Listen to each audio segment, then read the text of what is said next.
Gostamos de bater no peito e dizer que cultuamos o orixá, cultuamos a natureza e que o orixá é a própria natureza, a própria representação da natureza em si.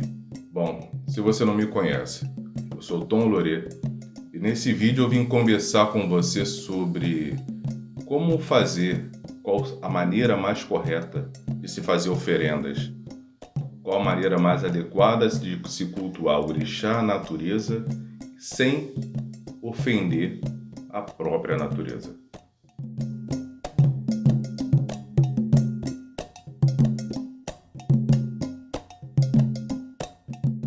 Não adianta a gente sempre falar e propagar os quatro cantos que cultuamos a natureza, que o orixá é a sua representatividade divina, mas e na hora de fazermos as nossas oferendas na natureza, para a natureza? Será que não estamos degradando a natureza? Será que não estamos destruindo os nossos próprios locais de culto? Os locais de culto no qual a gente depois vai voltar novamente para fazer novas oferendas aos orixás. Será que a gente está fazendo da maneira certa? Bom, olhando e observando durante esses anos todos os locais de culto que sempre frequento, na cachoeira, praia, estradas, eu vejo cada vez mais a degradação destes locais de culto.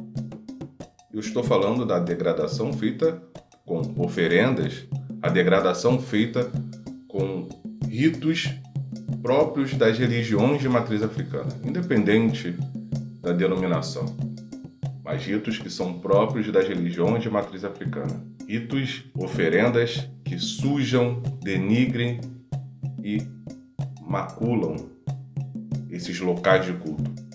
Como é que você vai numa cachoeira, faz uma oferenda que deixa vidro quebrado, ou um vidro que possa ser quebrado, você vai deixar louças e você vai andar ali. Os seus vão andar ali. O próximo vai andar naquele local e pode se cortar, se ferir, como eu já vi pessoas se ferindo gravemente em cachoeira durante uma festa ritualística de religião de matriz africana por conta de alguém que anteriormente deixou uma garrafa que se quebrou e a pessoa se cortou gravemente por conta disso. Bom, se cultuamos a natureza, temos que ter em mente a preocupação de preservar a natureza. Precisamos, como seres humanos, da natureza para a nossa própria sobrevivência, porque a gente precisa de água pura, água desses locais, dos rios, cachoeiras. Precisamos das águas limpas nos mares também, porque nos alimentamos do peixe tirado dali, pescado e tudo mais. Precisamos do nosso meio ambiente, das nossas estradas, das nossas ruas, das nossas encruzilhadas limpas, porque é o local onde a gente vive com as nossas divindades e com os nossos familiares. Mas se a gente chega, a gente degrada e destrói, a gente está destruindo para a gente, destruindo para o próximo e destruindo o que é da divindade, o que é do divino, o que é do sagrado. Vamos para a cachoeira fazer uma oferenda? Primeira coisa, leve o mínimo comida possível. A gente não precisa chegar, encher a cachoeira de comida seca das oferendas dos ebós para nem a própria natureza conseguir em tempo hábil limpar aquele local de culto. Imagine se todo mundo chega e enche aquilo ali de ebó. Vai ser agradável? Com certeza não. Então, leva uma quantidade adequada para que não se suje muito, mesmo com algo biodegradável, que são os alimentos que podem ser consumidos pela natureza, comido pelos animais ali presentes, mas vamos ter consciência quanto a isso. Outra coisa, os recipientes que serão levados. Aí você vai falar assim, mas Tom, vou levar onde? No recipiente plástico? Não vou levar... Não. Você pode levar os alguidares, nas panelas de barro de Marajoara, mais bonitos que for. Normal, pode levar. Não tem problema você fazer isso. Só não deixa lá. Você fez, deixou na tua casa, rezou, cantou, seja lá como você faz ou deixa de fazer. Esse não é o fato. Mas quando você vai levar para a natureza, você pode levar num recipiente. Só não deixa lá no recipiente. Tira desse recipiente. Eu vou te dar uma dica do que eu faço dentro da minha roça de candomblé. Não quero ensinar, não. É uma dica. Você pode fazer. Tudo que vai ser colocado dentro do recipiente, que possa ser colocado em cima de folhas de euelará, folha de mamona, coloca em folha de euelará. Por quê? Se isso precisar ser despachado depois, ser colocado na natureza, vai ser colocado de forma que eu não vou deixar um recipiente de vidro, de louça, de barro que possa quebrar, sujar ou ferir alguém, ou até para os próprios animais. Então, faça isso, tem essa dica. Também eu tenho dicas que eu já vi de artesanato feito com folha de bananeira e pode ser utilizado também, fazer uns recipientes ficam perfeitos e bonitos para que você possa colocar também sua oferenda na natureza, dentro desses recipientes biodegradáveis, sem sujar a natureza, sem denegrir, sem prejudicar a própria natureza, ou seja, sem sujar desses locais de culto que você mesmo depois vai precisar desses locais de culto. Então, quando a gente se preocupa, a gente está se preocupando com os locais de culto que a gente vai precisar a posteriori. Se você não tiver pensando no outro, se você não estiver preocupado com o outro que também vai utilizar esses locais para fazer oferendas, ritos e tudo mais, lembre-se que você vai precisar e você uma hora vai voltar nesse local. E não vai estar ninguém lá limpando. Então, por que você também, além de evitar o local de sujar, de denegrir, de destruir, de quebrar, você quando não vai nesse local, você não recolhe as garrafas deixadas, os recipientes deixados, o que foi quebrado. Não passa uma vassourinha, não limpa, não tira a sujeira para que você consiga fazer os seus ritos num local limpo. Aí você pega isso e dá caminho, dá uma diretriz, porque já virou lixo, já não é mais oferenda, né? Porque está na natureza e veio de um ebó, de um rito e tudo mais, aquilo ali virou sujeira.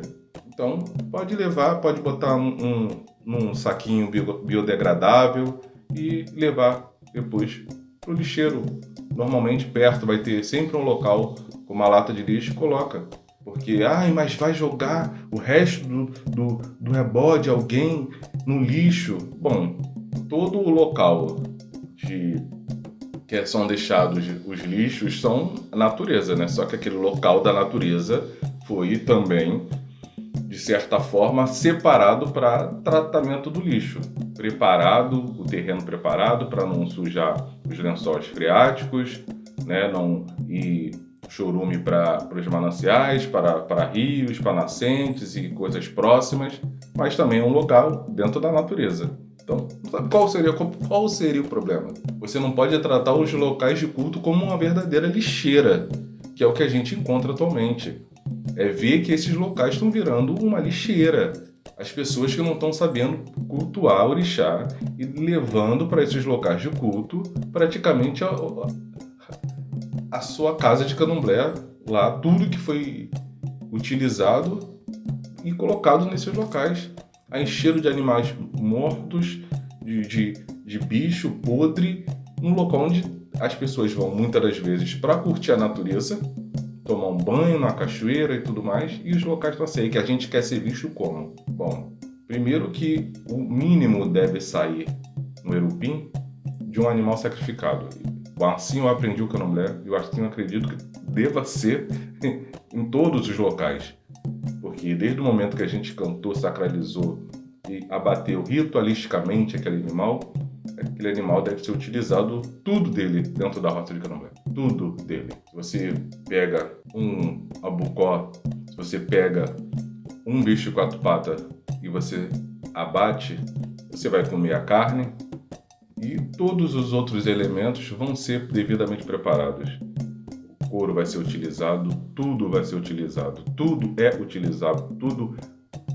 Na verdade, dentro do candomblé que eu conheço, a maioria do que é utilizado do animal, dos animais que são sacrificados, nem da roça de candomblé sai. porque tudo é utilizado, tudo tem um porquê, tudo vai ser separado para ser feito um determinado rito e determinada coisa dentro da rota de candomblé, ou seja, nada daquilo deve ir para o Erupim. São poucas as coisas. Normalmente vai o resto de comida que sobrou, de comida seca que estava no pé do santo, da mesa do bori, e isso deve ir de forma consciente para a natureza.